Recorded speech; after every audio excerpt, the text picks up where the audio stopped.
Tegur apa yang kami berikan kepada kalian, dan ingatlah selalu apa yang ada di dalamnya, agar kamu bertakwa kepada Allah Subhanahu wa ta'ala. Itu yang pertama. Yang kedua, ayat 64 hari ini Allah SWT mengingatkan kita juga satu lagi. Setelah Allah SWT mengugut Bani Israel yang bersama dengan Nabi Musa, Allah angkat bukit. Suruh saja dia tak nak buat. Bukit tu diangkat, terangkat macam nak dihempas ke atas mereka, tapi tak hempaslah, cuma itu macam satu ugutan. Yang menyebabkan mereka pada waktu itu berjanjilah, kerana bimbang sesuatu di luar jangkaan berlaku. Kemudian kata Allah SWT, kamu berpaling tak dah setelah adanya perjanjian. Perjanjian dengan Nabi Musa alaihi salam, maka kalaulah tidak kerana kurnia Allah dan rahmatnya kepada kamu, nescaya kamu menjadi orang-orang yang rugi. Kalaulah tidak kerana Allah, tidak kerana rahmat Allah, kamu mesti rugi. Tapi Allah masih melebarkan, mencurahkan rahmatnya kepada kita, walaupun kita tidak ataupun engkar, tidak patuh, tidak taat dengan apa yang telah kita buat perjanjian dengan Allah Subhanahu wa ta'ala. Nanti kita akan bicarakan perbahasan seterusnya. Dalam ayat 65, dan sesungguhnya telah kamu ketahui orang-orang yang melanggar larangan ataupun perjanjian dari kalangan kamu berkenaan dengan larangan keluar tangkap ikan pada hari Sabtu. Lalu kami berfirman kepada mereka, jadilah kamu seperti kera yang hina. Ini cerita tentang hari Sabtu. Satu perkara yang dilakukan oleh masyarakat Bani Israel, yang Allah larang keluar cari ikan pada hari Sabtu, mereka keluar juga tak dengar larangan Allah Subhanahu wa ta'ala. Ayat 66, maka kami jadikan yang sedemikian itu sebagai pengajaran bagi orang-orang yang pada waktu itu dan bagi mereka yang akan datang kemudian hari, serta menjadi pelajaran bagi orang-orang yang bertakwa kepada Allah Subhanahu wa ta'ala. Itu dia hadirin yang dirahmati Allah.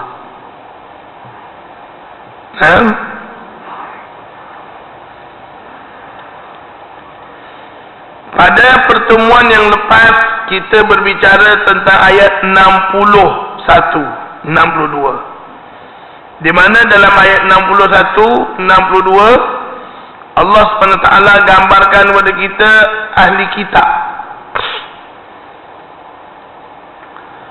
orang-orang Yahudi, orang-orang Nasara, dan juga disebut dengan Sabi'in, juga orang-orang yang beriman. Itu orang-orang Islam. Orang Islam, orang Yahudi, orang Nasara atau Kristian, dan juga Sabi'in yang disebut di dalam ayat ini.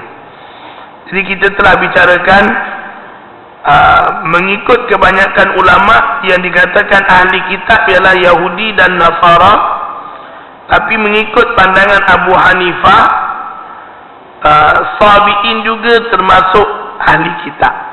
Bila sebut ahli kitab, kebanyakan ulama berpendapat Yahudi dan Kristian, tapi mengikut Imam Abu Hanifah, Yahudi, Kristian dan juga Sabi'in. Wallahu ta'ala alam. Itu telah kita bicarakan. Orang-orang Yahudi yang beriman dengan Allah, dengan Nabi mereka, ikut perintah, tinggal larangan, pada zaman Nabi mereka diutuskan, mereka selamat. Orang Nasara yang ikut kitab Injil yang diturunkan kepada Nabi Isa, apa yang Nabi Isa perintah mereka ikut, apa yang Nabi Isa larang mereka tinggal, maka mereka selamat, beriman. Begitu juga Sabi'in.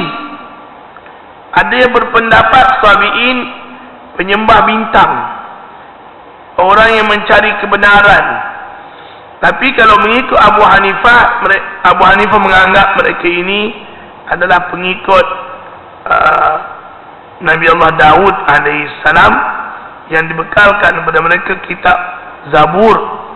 Jadi mereka yang ikut apa yang terkandung perintah-perintah yang ada dalam kitab Zabur, mereka berjaya. Yang tidak ikut, tidak buat apa yang diperintahkan, tidak tinggal apa yang dilarang, maka mereka gagal. Sama dengan orang beriman, orang Islam, diutuskan kepada mereka Nabi Muhammad sallallahu alaihi wasallam. Mana yang ikut apa yang dibawa oleh Nabi Muhammad, perintah dia buat, larangan dia tinggal, maka dia berjaya.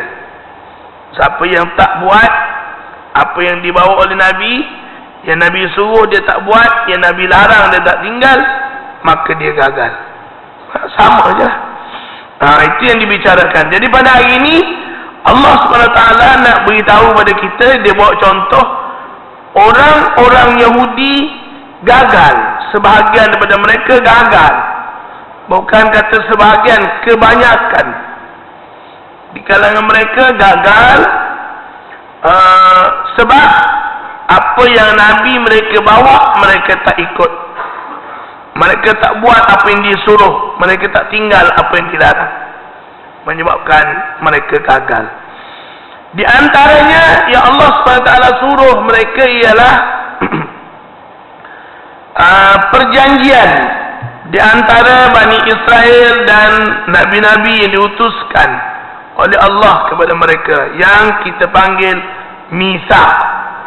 Mitsaq ini ialah perjanjian, ataupun kita kata apa, MOU, di antara Bani Israel dan Nabi-Nabi yang diutuskan kepada mereka, terutama Nabi Allah Musa alaihi salam.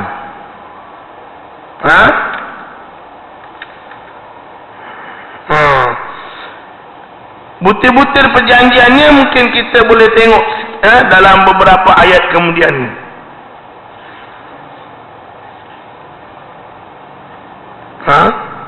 Di sini dia tak sebut apakah perjanjian yang dilakukan oleh mereka dengan Nabi-Nabi mereka.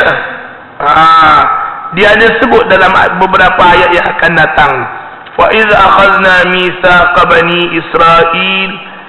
Yang pertama, la ta'buduna illallah. Jangan sembah selain daripada Allah. Itu di antaranya. Dan di antaranya juga wabil walidaini ihsana. Buat baik dengan kedua ibu bapa. Wazil qurba wal yatama wal masakin. Buat baik juga dengan kaum kerabat, anak-anak yatim dan orang-orang miskin. Itu di antara perjanjian. Wa qulu lin-nasi husna.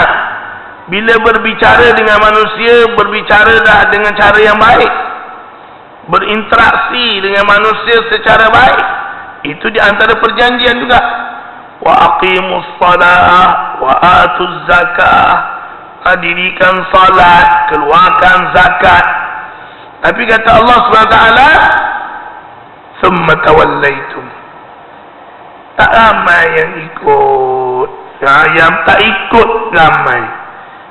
Dan Allah SWT juga dalam perjanjian seterusnya, jangan tumpahkan darah sesama kamu. Maksudnya jangan berbunuh-bunuhan, bergaduh, bertikam, luka meluka di antara satu dengan yang lain, bunuh membunuh, dan sebagainya.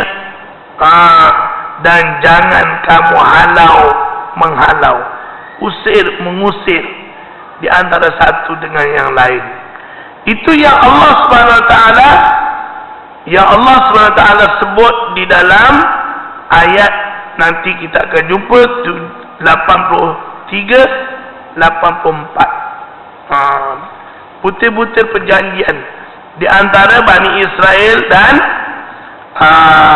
nabi-nabi yang diutuskan, terutama Nabi Allah Musa alaihi salam dan juga Nabi Allah Harun, yang menyelamatkan mereka daripada penganiayaan ataupun kezaliman yang dilakukan oleh Fir'aun. Mereka Bani Israel ditekan oleh Raja Fir'aun. Datang Nabi Musa menyelamatkan mereka, dan Nabi Musa minta mereka taat perintah yang ada dalam Taurat, yang ada dalam Talmud. Nabi Musa ni tuan-tuan, selain daripada kitab Taurat, Nabi Musa juga menerima 10 suhuf. Suhuf ni ialah kitab. Kalau Taurat tu kita panggil kitab, suhuf ni dia tak cukup syarat nak jadi kitab. Dia kecil lah, macam lembaran-lembaran. Kalau sekarang ni suhuf ni kita panggil surat khabar. Macam surat khabar tu kita panggil suhuf, sahifah, lembaran.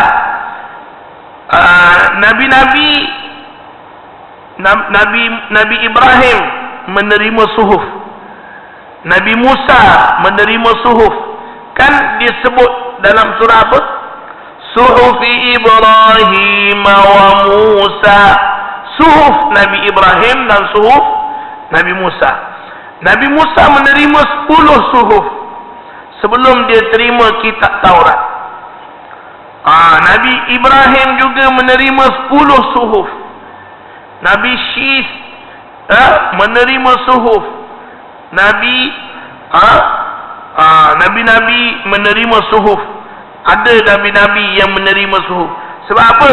Mereka tak terima kitab. Kitab ni mengandungi ajaran yang lengkap tentang kehidupan, tentang ibadat, tentang apa semua lengkap. Tapi bila kita sebut suhuf, dia tidak lengkap. Dia mungkin panduan dalam bab-bab yang tertentu sahaja. Itu suhuf. Jadi Nabi Musa, kalau kita belajar agama Yahudi, dia ada 2 kitab. Yang pertama dia panggil kitab Taurat, yang kedua dia panggil kitab Talmud. Nabi Musa alaihi salam. Jadi Nabi Musa dalam agama Yahudi ada 2 kitab.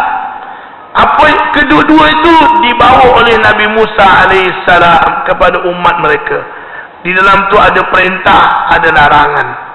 Jadi Allah SWT di antara isi kandungan ataupun teras kepada ajaran itu, yang pertama Allah ta'budu illallah. Jangan kamu sembah yang lain selain daripada Allah. Maknanya jangan menyengutukan Allah.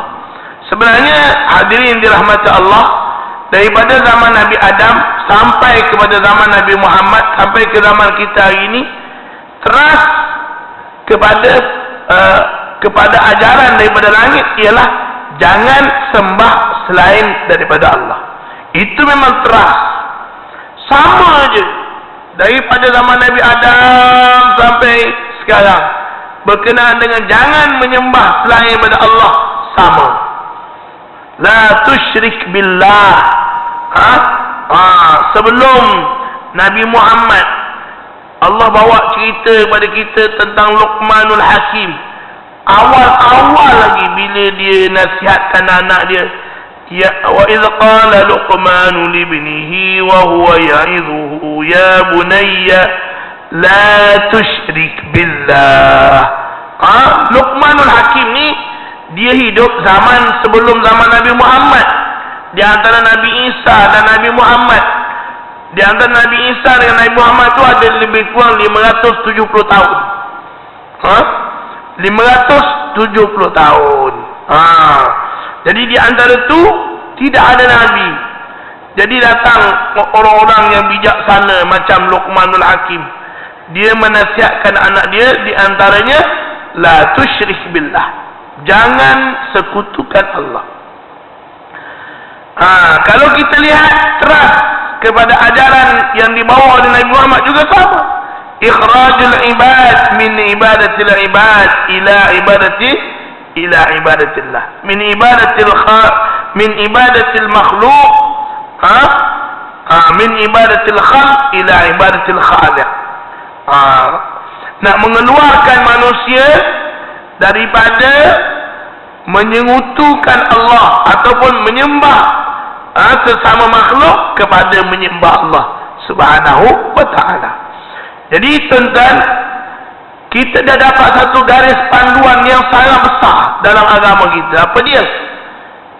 Apa saja unsur-unsur yang boleh membawa kepada syirik, menyekutukan Allah, cuba kita jauhkan dalam apa saja ibadat. Jauhkan unsur-unsur syirik. Apa nama? Biar kita betul-betul mentauhidkan Allah Subhanahu wa ta'ala. Allah saja. Seorang Arab Badui datang jumpa dengan Nabi sallallahu alaihi wasallam. Dia kata, ya Nabi Allah, aku nak minta apa yang ada dengan kamu, aku nak minta dengan Allah melalui kamu, dan nak minta dengan kamu melalui Allah. Aku nak minta dengan Allah melalui kamu, dan nak minta melalui dari kamu melalui Allah. Maksud gitulah lebih kurang. Nabi kata, la, tidak boleh. Nak minta dengan Allah, minta dengan Allah. Dengan Allah kamu tak boleh nak samakan Allah dengan aku, jauh, tak sama. Nabi larang, hadirin yang dirahmati Allah Subhanahu wa ta'ala. Jadi Allah Tuhan, Nabi Muhammad makhluk, hamba Allah Subhanahu wa ta'ala. Cuma dari kalangan hamba-hamba Allah ini, manusia yang terbaik, hamba Allah yang terbaik ialah Nabi Muhammad sallallahu alaihi wasallam. Walaupun dia terbaik, dia tetap hamba, bukan Tuhan. Kita tengok jelas apabila Nabi kita Muhammad sallallahu alaihi wasallam wafat. Bila Nabi Muhammad sallallahu alaihi wasallam wafat, Sayyidina Umar radhiyallahu taala anhu, oleh kerana beliau tersangat sayang dengan Rasulullah sallallahu alaihi wasallam, dia kata, jangan berbicara tentang kematian Muhammad. Siapa yang cakap Muhammad mati, Allah akan potong tangan dan kaki dia. Dia marah. Siapa yang cakap Muhammad dah mati, Allah akan potong tangan dan kaki dia. Dia marah. Tak bagi orang cakap. Datang seorang sahabat dia, ya Umar, kami mendengar berita ini daripada rumah Ummul Mukminin Aisyah yang mengatakan Rasulullah dah wafat, Rasulullah dah mati. Dia tak nak terima. Sehinggalah Sayyidina Abu Bakar radhiyallahu taala anhu datang. Sayyidina Abu Bakar ni dia tinggal agak jauh daripada Madinah. Dia duduk dekat dengan Quba tu, di antara Quba dan juga Madinah. Kalau tuan-tuan pergi Quba, di antara Quba dan Madinah tu ada satu tempat nama dia Sunnah. Di situ Abu Bakar tinggal jauh. Abu Bakar datang masa tu Rasulullah dah meninggal. Dengan tenang Abu Bakar datang, buka jenazah Rasulullah, dan dia kata, kamu adalah yang terbaik ketika hidup dan ketika mati. Lalu Abu Bakar berucap, Sesiapa yang menyembah Muhammad, Muhammad qad mata. Siapa yang menyembah Muhammad, sesungguhnya Muhammad telah pun mati.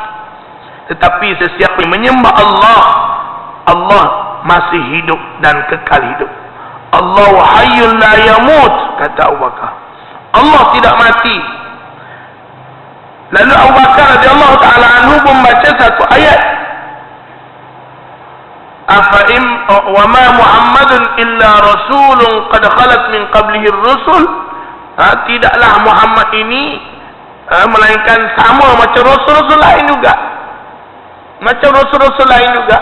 Afa'im mata aw qutila qalabtum ala aqabikum. Adakah bila dia mati atau mungkin dia dibunuh, adakah kamu akan jadi murtad? Barulah Sayyidina Umar radhiyallahu taala anhu lembik lutut menerima hakikat bahawa Nabi Muhammad telah pun wafat, telah pun meninggal dunia. Umar kata tidak, mula pada peringkat awal sebelum Abu Bakar datang. Dia kata Muhammad ni dia akan hilang sementara je, seperti Musa alaihi salam hilang pergi bukit, pergi bermunajat 40 hari. Semua orang ingatkan dia dah mati, tiba-tiba dia datang balik, dia tak mati.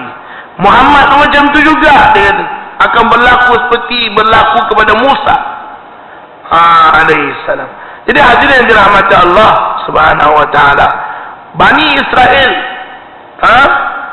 mereka menyengutukan Allah Subhanahu wa taala.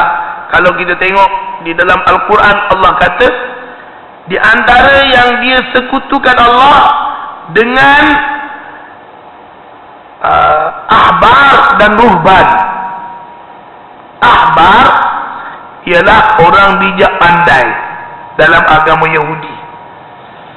Ruhban ialah orang yang banyak beribadat di dalam agama Yahudi.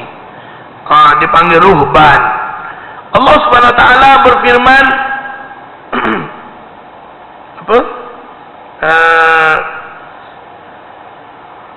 Dalam surah At-Taubah tu,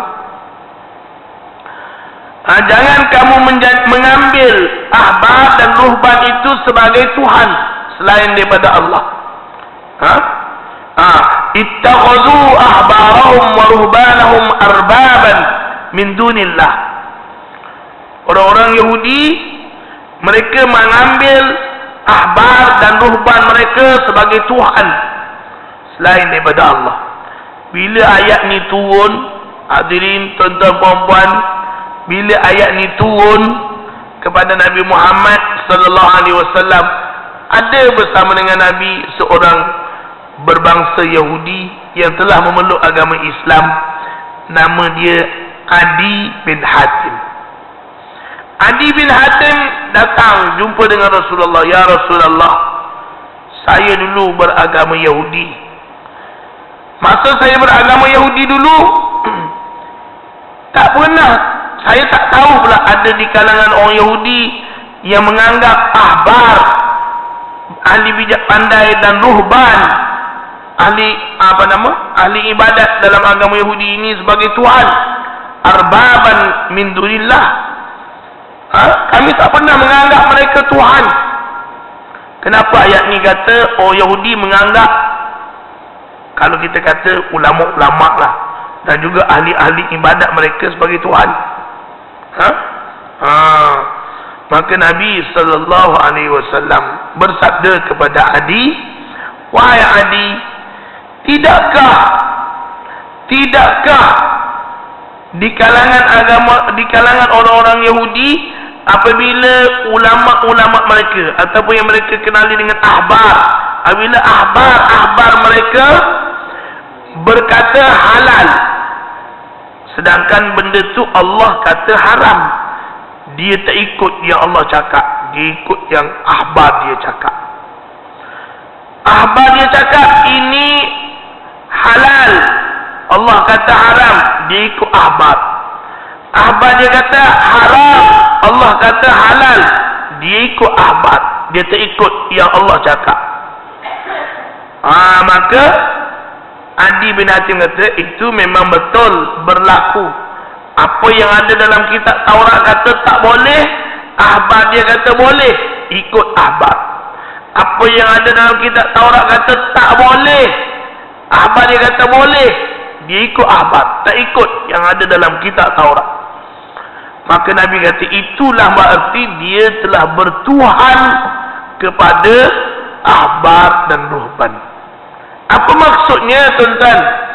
Maksudnya benda yang Allah haramkan, siapa pun sepatutnya tak boleh nak kata halal. Benda yang Allah halalkan, siapa pun sepatutnya tak boleh nak kata haram. Siapa kata haram, perkara yang Allah kata boleh, Allah kata halal, kita kata haram, kita jangan ikut. Ikut Allah, ikut apa yang ada dalam Al-Quran. Berlaku dulu di dalam agama Yahudi. Jadi Allah SWT ingatkan kita, jangan kita pula jadi macam tu, macam orang Yahudi. Ulama-ulama kita kata haram, Allah kata boleh. Ulama kita kata haram, kita ikut yang ulama kita. Sepatutnya kita kena ikut Allah. Ulama sepatut kena ikut Allah. Bukan benda ni akan berlaku, tuan-tuan dan puan-puan. Itu sebab Allah SWT sebut di dalam Al-Quran. Kalau tidak, buat apa cerita orang Yahudi ni Allah sebut dalam Quran? Allah sebut balik supaya kita fikir, sedar, jangan kita jadi macam orang-orang Yahudi, menyengutukan Allah. La tusyrik billah. La tusyrik billah ni, tuan-tuan, puan-puan, jangan kita kata pergi sembah patung tu. Bukan itu saja, banyak lagi menyengutukan Allah Subhanahu wa ta'ala dari pelbagai sudut. Dari segi penciptaan, kita semua tahu yang mencipta langit dan bumi ialah Allah. Tiba-tiba kita kata, oh ada kuasa lain, ada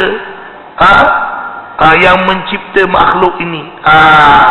Itu juga tak boleh.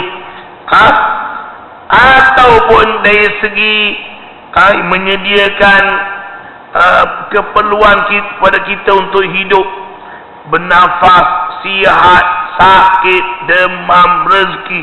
Sepatutnya yang menyediakan ini semua ialah Allah. Tiba-tiba kita kata yang memberi rezeki kepada kita orang lain, selain daripada Allah. Itu berarti kita menuju ke arah syirik kepada Allah. Sedangkan kita belajar sifat-sifat Allah. Di antara sifat Allah ialah Ar-Razzaq, memberi rezeki. Yang memberi rezeki kepada kita ialah Allah semata-mata. Tidak ada yang boleh memberi rezeki kepada kita selain daripada Allah. Kita belajar sifat Allah Al-Muhyi, Al-Mumit. Allah itu bersifat dengan menghidupkan. Yang boleh menghidupkan semua makhluk ialah Allah. Tidak ada satu sumber yang boleh menghidupkan manusia, binatang dan sebagainya. Yang hidup-hidup ni semua Allah yang menghidupkan. Jangan pula kita kata, oh dia hidup ni kerana ni, kerana ni. Kalau kita buat statement macam tu sekali dengan akidah kita, bahawa betul-betul hidup ni kerana benda lain selain daripada Allah, maka itu dipanggil syirik. Syirik yang menyembuhkan penyakit, yang menyebabkan kita sakit, yang memberi kita sakit, yang menghidupkan, yang mematikan, semua Allah. Kita makan ubat sebab ada kajian saintifik dibuat oleh para makmal dan di farmasi-farmasi. Ini boleh dengan begini-begini dia boleh menyembuhkan, menyebabkan berlakunya penyembuhan. Jadi bagi kita umat Islam, kita makan ubat itu hanya sebab untuk menyembuhkan. Yang menyembuhkan ialah Allah. Jangan pula kita pegang ubat ni lah yang menyembuhkan aku ni. Jangan. Bukan ubat yang menyembuhkan, tapi yang menyembuhkan kita ialah Allah. Kalau Allah nak sembuhkan, sikit dia makan ubat, dah sembuh. Tapi kalau Allah tak nak bagi sembuh, makan ubat berkatun-katun, berlonggok-longgok ubat, tak baik-baik juga. Kenapa kita makan ubat tak baik? Orang lain makan ubat sikit je dah baik. Kerana yang menentukan sebenarnya ialah Allah. Jadi hadirin dirahmati Allah, di antara perjanjian ialah alla ta'budu illallah. Jangan kamu sembah selain daripada Allah Subhanahu wa ta'ala. Kita bagi laluan pada azan.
Ya hadirin yang dirahmati Allah Subhanahu wa taala.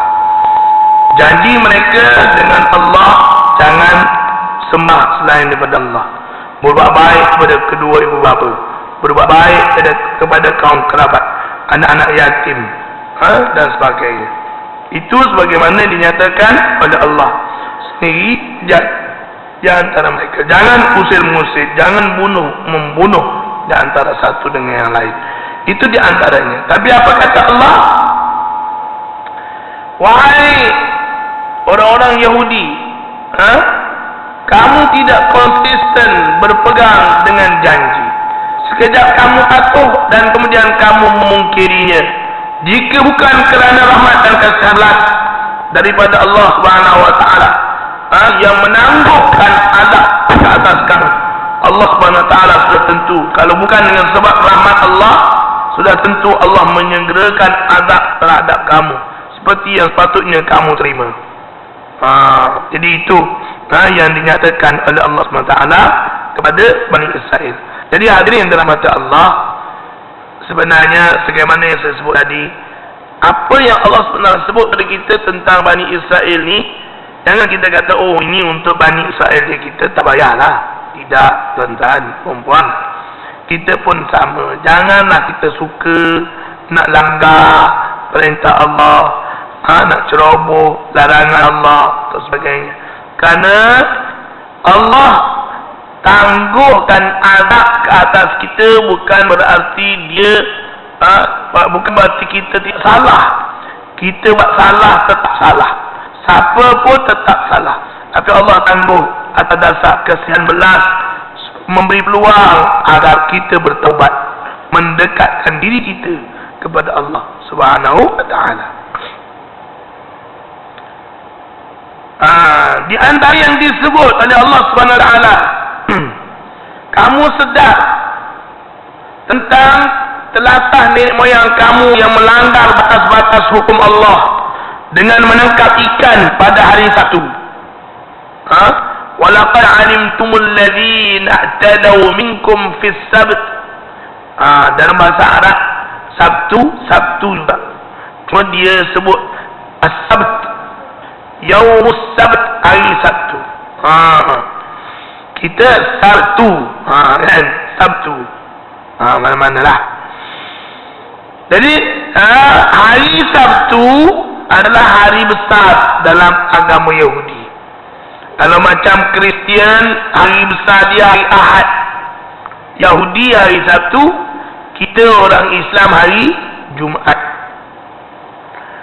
Zaman Nabi Musa dulu, tuan-tuan, hari Sabtu tak boleh keluar kerja seharian, tak boleh keluar.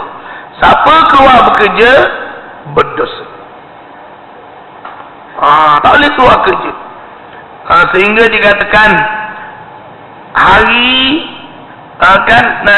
Bani Israel kan menerima al-manna dan as-salwa daripada Allah, turun daripada langit makanan al-manna dan juga as-salwa. Dia turun ni, al-manna ni tuan-tuan dan salun, katanya turun pagi-pagi. Jadi pagi-pagi kena pergi tadah. Ada tempat-tempat dia orang pergi tadah, buat bekas lah. Tapi tak boleh ambil lebih. Ambil untuk kegunaan satu hari, tak boleh ambil lebih. Masing-masing ambil untuk satu hari, kecuali hari Jumaat. Hari Jumaat kena ambil untuk 2 hari, iaitu untuk hari Jumaat dan untuk hari Sabtu. Sebab apa? Hari Sabtu tak boleh keluar pergi cari rezeki. Termasuklah tak boleh keluar cari rezeki itu ialah menangkap ikan. Tuan-tuan, dikatakan, diriwayatkan, hari Sabtu lah banyak ikan. Dah semua bakal tak keluar pergi tangkap ikan. Ikan pun macam pandai-pandai je. Hari Sabtu je merdeka dia, banyak ikan keluar. Kaki ikan, tuan-tuan, dia mana boleh tengok, mengigau dia tengok ikan, tak boleh duduk. Jadi Allah Subhanahu wa taala mengharamkan kamu keluar tangkap ikan kerana dengan keluar tangkap ikan tu seronok, tangkap ikan leka dan sebagainya, menyebabkan kamu tak pergi melaksanakan ibadat pada hari ibadat besar pada hari Sabtu. Nabi Musa AS telah melarang mereka daripada bekerja pada hari tersebut.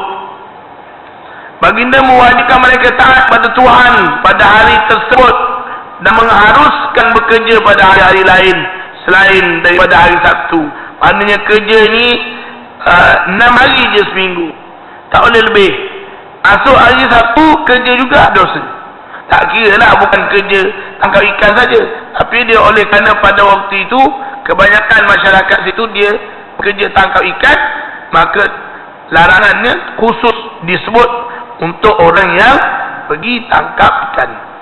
Sebagai balasan mengingkari perintah, mereka telah disumpah menjadi seperti binatang, hidup tanpa akal, kesedaran dan fikiran.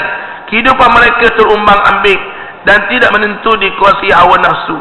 Seperti kera sumbang yang asyik dengan terata naifnya dan babi yang gairah dengan syahwatnya, mereka melakukan kemungkaran secara terang-terangan dan menjauhi nilai murni manusiawi hingga mereka dipandang hina oleh manusia lain.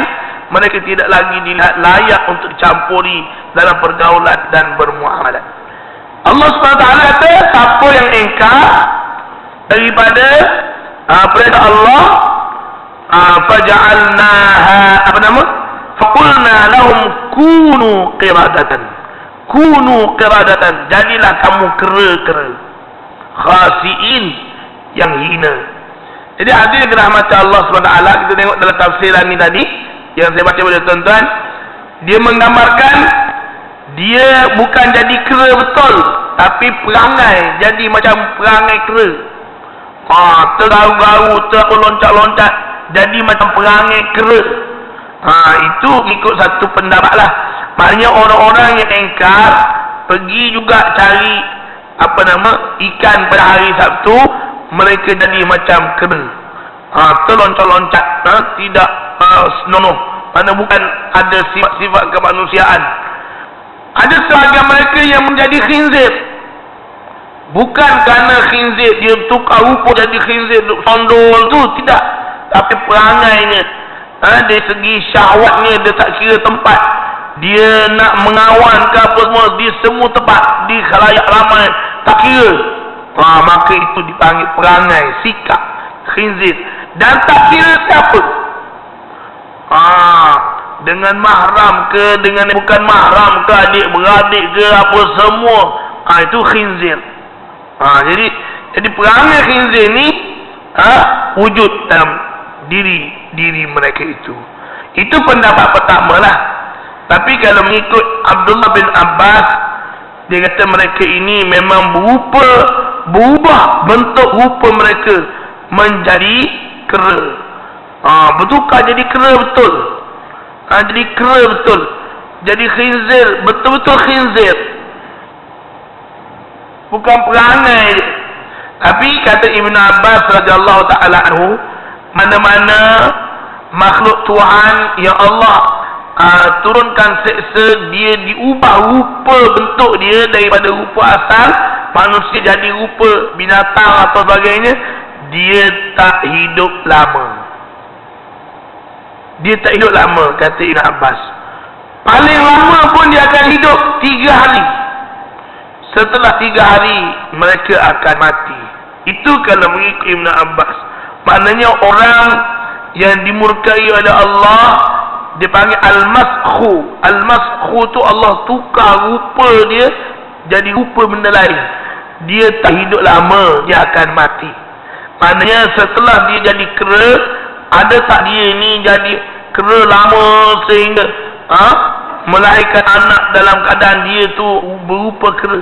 Tak mungkin, kata Abdullah bin Abbas. Wallahu ta'ala anhu, kita tak tahulah yang sebenarnya macam mana. Tapi para ulama, maknanya ada 2 pendapat. Yang pertama, bukan dia jadi kera, rupa fizikal ni berubah jadi kera, berbulu apa semua, tidak. Perangainya jadi macam kera, terloncat-loncat, tak jaga maruah, tak senonoh dan sebagainya. Dan pendapat yang kedua mengatakan mereka betul-betul jadi kera, jadi monyet, betul-betul jadi khinzir sebagai mereka, menyebabkan mereka kemudiannya tak boleh bertahan lama, tak lebih dari 3 hari mereka akan mati, kata Abdullah bin Abbas. Wallahu ta'ala anhu, kita tak tahu yang sebenarnya. Jadi tapi Allah SWT mengingatkan kita, siapa yang ingkar, Allah mampu saja dia nak mengubah manusia jadi binatang.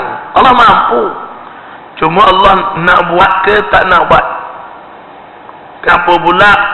Kan Allah dah janji nak buat, kenapa pula dia tunggu jadi ke tak jadi buat? Sebenarnya Allah SWT kadang-kadang dia lambatkan atas dasar sifat dia Raufur Rahim. Allah lambatkan balasan kepada maksiat yang kita buat. Sebab apa? Banyak dalam hadis-hadis Nabi kata, Nabi sallallahu alaihi wasallam bersabda, siapa yang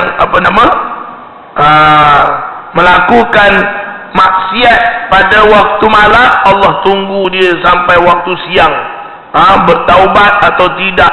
Kalau dia bertaubat, Allah ampunkan dosa dia. Jadi ada yang dirahmati Allah Subhanahu wa ta'ala.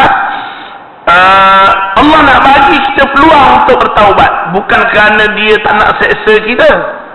Walaupun kita melakukan banyak dosa, kenapa Allah tak jadikan kita macam umat Bani Israel itu, tukar jadi kera, jadi khinzir atau sebagainya? Sebenarnya Allah nak bagi peluang untuk kita bertaubat. Allah masih sayang. Yang pertama. Yang kedua, Nabi sallallahu alaihi wasallam pernah berdoa, jangan segerakan siksaan ke atas umatnya. Tapi bukan secara total, tuan-tuan.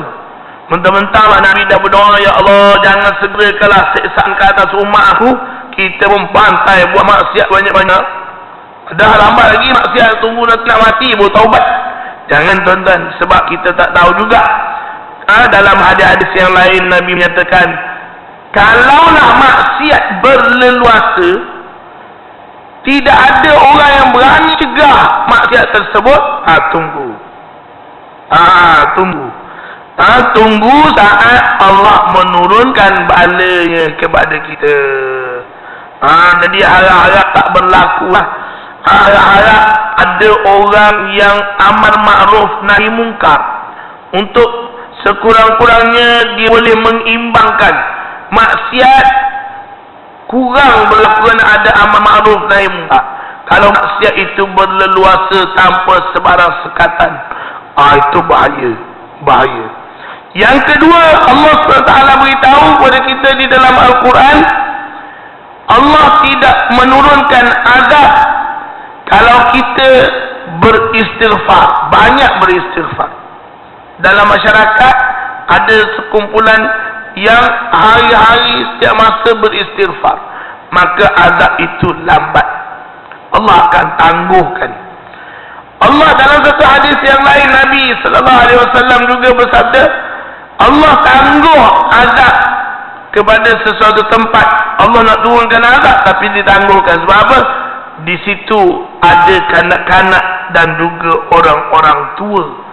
Allah tak jadi nak turunkan azab sebabkan kanak-kanak dan juga orang-orang tua. Jadi Allah ada sebab lain kenapa Allah tangguh azab. Bukan kerana kadang-kadang, bukan kerana Allah sayang kita, tapi Allah nak bagi peluang untuk kita ada peluang bertaubat kepada Allah Subhanahu wa ta'ala. Jadi ada yang dirahmati Allah, Bani Israel, faja'alnaha nakalan lima baina yadayha wa ma khalfaha wa mau'izatan lil muttaqin. Kata Allah Subhanahu wa ta'ala, Allah tukar mereka daripada manusia bertukar menjadi khinzir. Ada sebab. Sebab apa? Sebab Allah nak jadikan itu semua sebagai nakalan, denda. Allah nak jadikan denda. Jadi hadirin dalam mata Allah, perintah Allah Subhanahu wa ta'ala ni ada satu keistimewaan. Saya tengok yang tidak ada pada undang-undang yang lain. Peraturan Allah, ketetapan Allah ada satu keistimewaan yang tidak ada pada orang lain, pada peraturan lain. Peraturan Allah, hukum Allah, walaupun kita tengok sikit je ataupun sama je ketetapan Allah dengan ketetapan manusia, tetapi ketetapan Allah ada satu keistimewaan. Apa dia keistimewaan tersebut? Orang rasa takut. Kalau peraturan, ketetapan yang manusia buat keras, mati, mandatori, orang tak takut. Orang tak takut. Sebab perasaan takut dalam hati ni siapa boleh buat? Siapa boleh buat? Orang lain tak boleh buat, Allah saja boleh buat. Tapi tuan-tuan, kalau nak banding, gantung sampai mati, mandatori untuk hukuman dadah tu, berbanding dengan mati mandatori itu dengan potong tangan, mana lebih bahaya? Mati mandatori kerana mengedar dadah, tak ada siapa pun bising, tak ada pun bunyi, jangan takut. Tak takut. Berapa ramai orang masih. Tapi Allah Subhanahu Wa Taala punya undang-undang, hukum, manusia rasa takut. Itu sebab dia panggil nakalan min Allah, satu denda daripada Allah. Jadi ketetapan yang Allah buat tu memang ada rasa takut. Rasa takut itulah yang boleh mencegah. Kalau tak ada rasa takut, macam mana dia nak cegah? Potong kepala, gantung, mandatori. Orang tak takut. Setiap hari, setiap bulan ada je yang kena gantung. Sebab apa? Sebab orang tak takut. Tak jadi denda lah orang tak takut. Kita nak denda anak kita. Nah, dia ulur tangan. Mak, bapak nak pukul berapa? Kita pula pukul. Apa dia tak takut? Tak, denda ni nak suruh dia takut. Tapi kalau dia tak takut, nak buat apa? Itu yang dibicarakan oleh para ulama. Sampai ada di antara ulama, saya tak ingat saya baca kat mana, dia kata kalaulah undang-undang syariah, jenayah syariah Islam ini dilakukan, semua orang tak takut, tak payah buat. Tak payah buat, orang tak takut. Buat tu sebab apa? Sebab orang takut. Itu sebab dia suruh buat, jatuhkan hukuman tu di khalayak ramai, supaya orang tengok. Biar orang takut. Bila orang takut, orang tinggal. Jadi tuan-tuan, itu yang dinyatakan oleh Allah Subhanahu Wa Taala di dalam Al-Quran.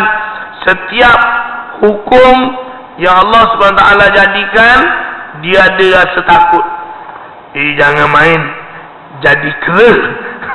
Siapa pergi buat kerja hari Sabtu jadi kera? La ilaha illallah. Takutlah jadi kera. Tak boleh jadi manusia dah jadi kera. Jadi tuan-tuan, takut tuan-tuan. Kena pula ada yang betul-betul jadi kera, melompat-lompat. Nak juga kita buat jadi kera macam tu? Jangan cari pasal. Jadi tuan-tuan, ketetapan Allah memang undang-undang, peraturan, denda yang Allah Subhanahu Wa Taala, penalti yang daripada Allah Subhanahu Wa Taala memang menakutkan. Memang sengaja Allah Subhanahu Wa Taala buat supaya manusia takut. Tapi orang hari ini nak buat undang-undang, jangan bagi orang takut. Subhanallah. Jadi hadirin dirahmati Allah Subhanahu Wa Taala, kata Allah Subhanahu Wa Taala, وَجَعَلَ مِنْهُمُ الْقِرَدَةَ وَالْخَنَازِيرَ وَعَبَدَ الطَّاغُوتِ. Dalam suratul Maidah ayat yang ke-60, Allah SWT berfirman, dan orang-orang yang dijadikan di antara mereka sebagai kera, dan sebahagian mereka dijadikan babi, dan penyembah syaitan. وَعَبَدَ الطَّاغُوتِ, menyembah syaitan. Maknanya Allah SWT jadikan, ada sebahagian Allah jadikan kera, ada sebahagian Allah jadikan babi, dan ada sebahagian Allah jadikan mereka penyembah syaitan, penyembah taghut. Wa abadat taghut, itu yang dinyatakan oleh Allah SWT.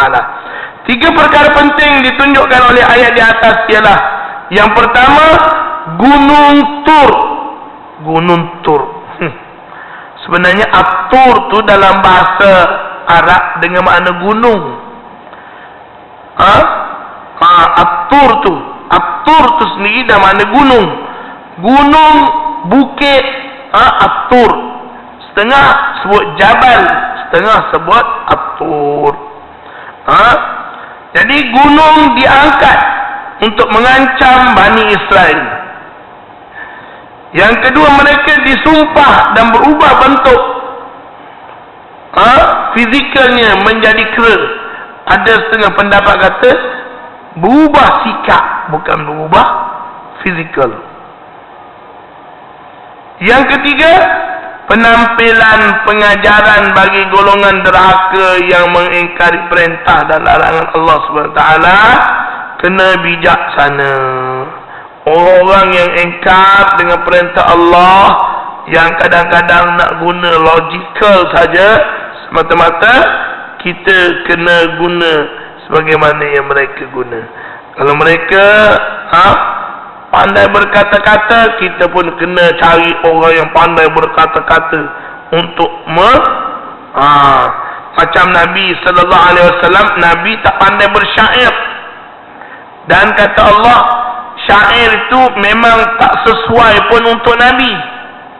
Maknanya kalau Nabi sallallahu alaihi wasallam sepanjang hayat dia 2 kali ke 3 kali je dia bersyair. Itu Nabi. Allah SWT berfirman, "Wa ma 'allamnahu asy-syi'ra wa ma yanbaghi lahu in huwa illa dzikrun lil 'alamin." Zikru wa Qur'anul mubin. Surah Yasin tu. Jadi Allah kata, "Wa ma 'allamnahu asy-syi'ra." Kami tidak ajar kepada Nabi itu syair. Wa ma yanbaghi lahu, dan syair itu tak sesuai pun untuk Nabi. Yalah, cuba tonton bayang kalau Nabi ni asyik dia menyanyi, bergurindam, pelik yang nampaknya lah. Tak sesuai untuk Nabi.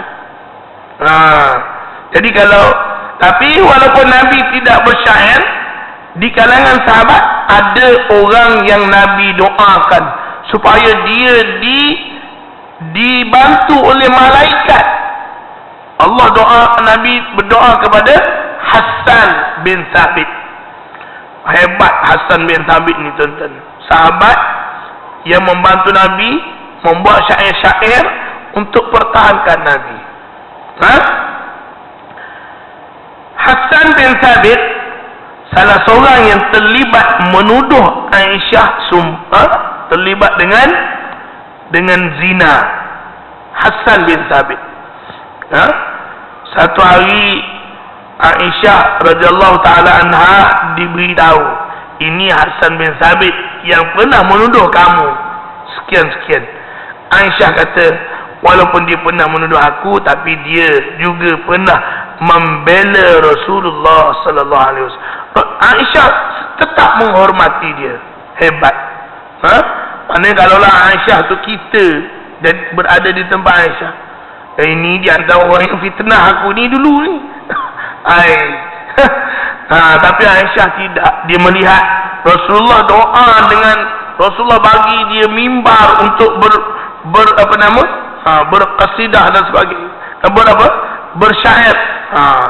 Di antaranya Abdullah bin Rawahah, yang juga orang yang bijak bersyair di zaman baginda Rasulullah sallallahu alaihi wasallam. Hadirin rahmat Allah Subhanahu wa ta'ala. Demikianlah cerita 3 dalam ayat kita yang kita baca tadi, 4 ayat 4 ayat menceritakan kepada kita sebagai peringatan apa yang pernah berlaku kepada masyarakat Bani Israel.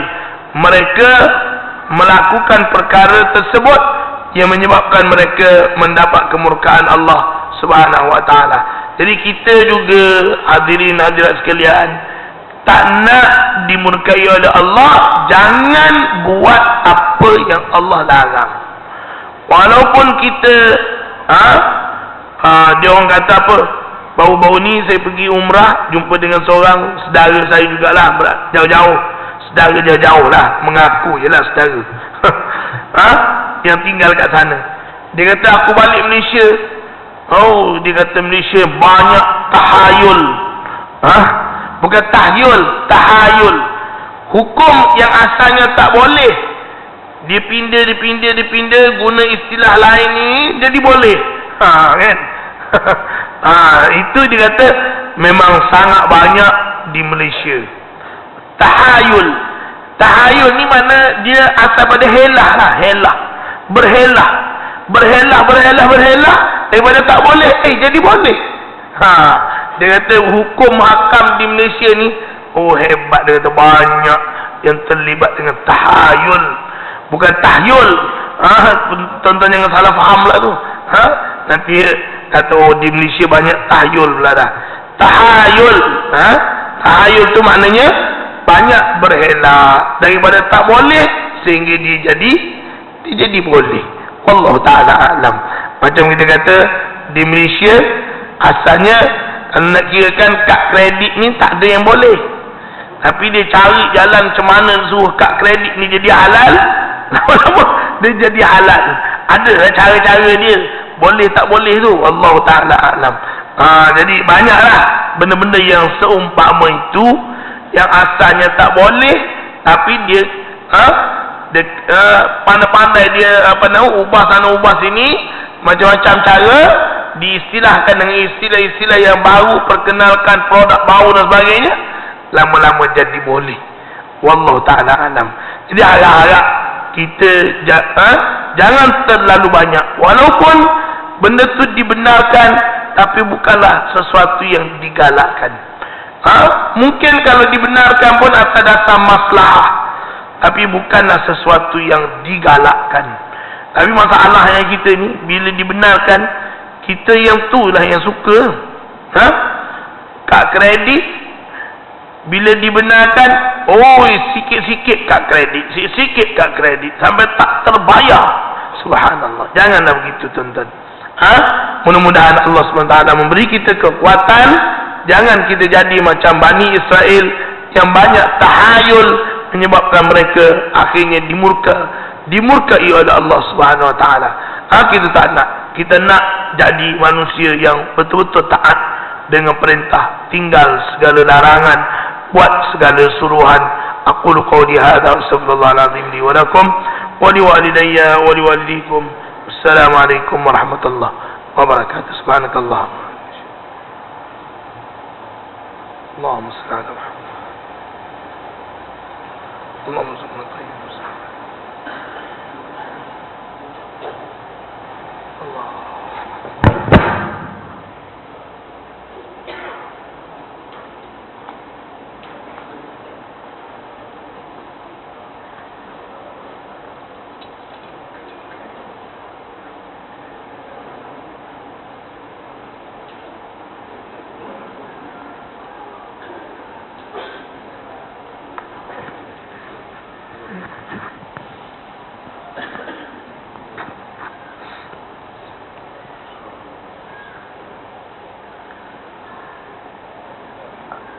Allahu Akbar, Allahu Akbar. Asyhadu an la ilaha illallah. Asyhadu anna Muhammadar Rasulullah. Hayya 'alas shalah, hayya 'alal falah. قد قامت الصلاة قد قامت الصلاة. الله أكبر الله أكبر. لا إله إلا الله. صلاة القائمة. استووا استقيموا لورus safkan shaf.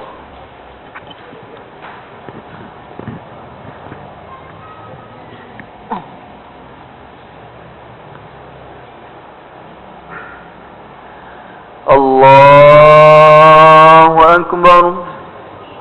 Allahu Akbar.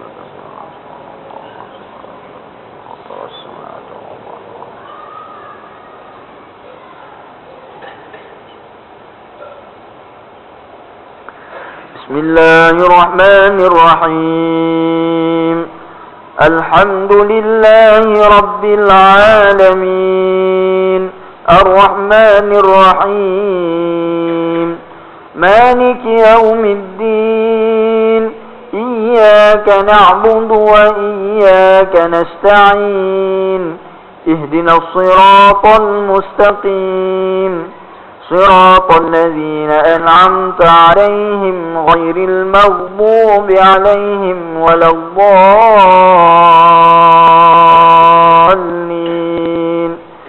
آمين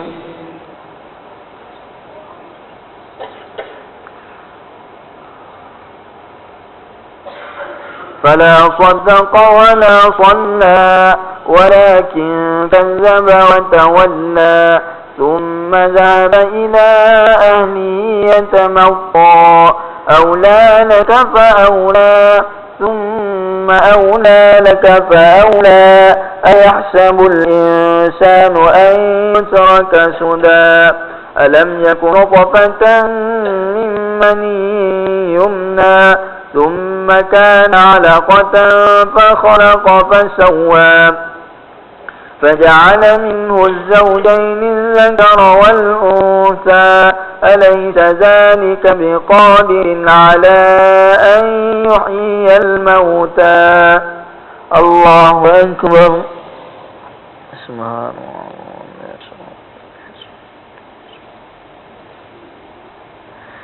سمع الله لمن حمده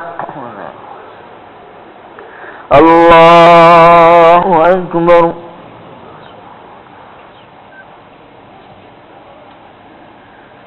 الله أكبر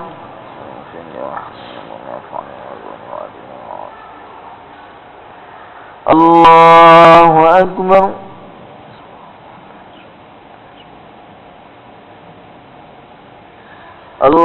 الله أكبر بسم الله الرحمن الرحيم الحمد لله رب العالمين الرحمن الرحيم مالك يوم الدين إياك نعبد وإياك نستعين اهدنا الصراط المستقيم صراط الذين أنعمت عليهم غير المغضوب عليهم ولا الضالين آمين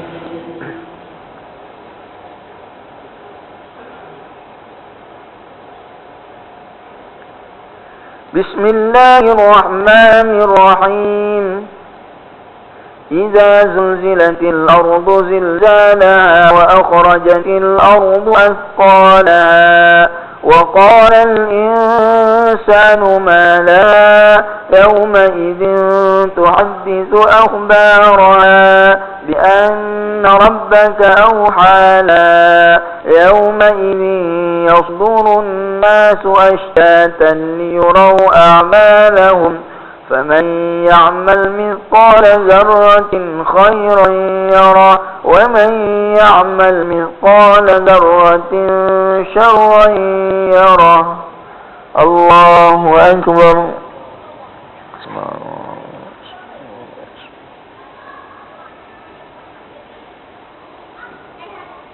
سمع الله لمن حمده الله أكبر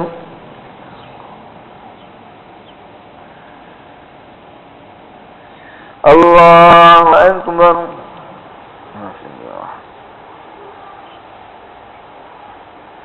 الله أكبر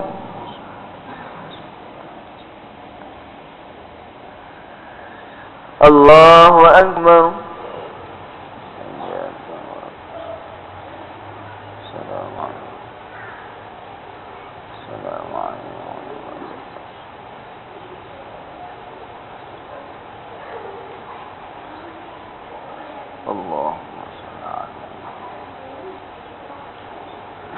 الله أكبر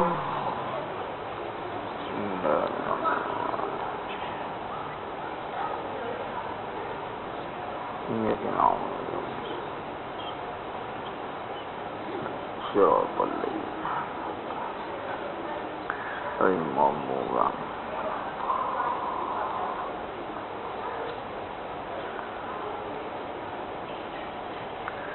الله أكبر. سبحان الله. سمع الله لمن حمده. الله أكبر.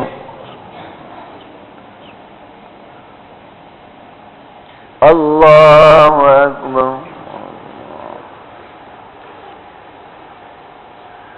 الله أكبر.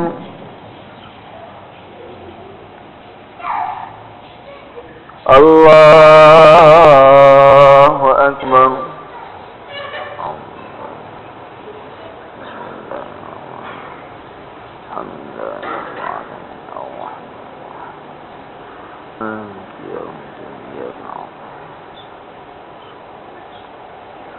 صراط الذين أنعمت عليهم.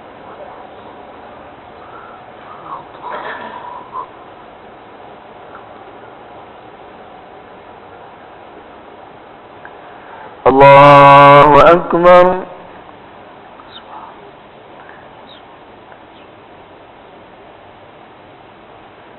سمع الله لمن حمده. الله أكبر.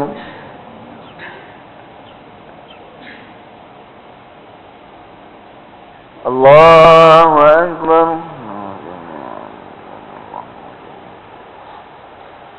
الله أكبر.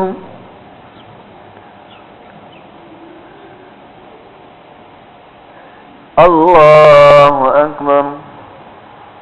لا حيان.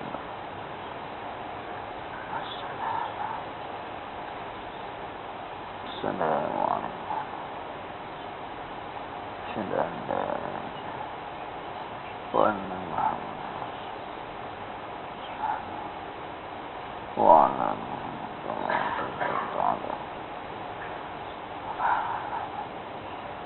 كما بارك على العالمين.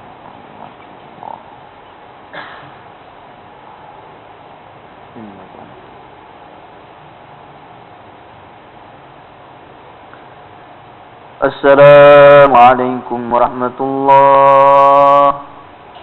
السلام عليكم ورحمة الله.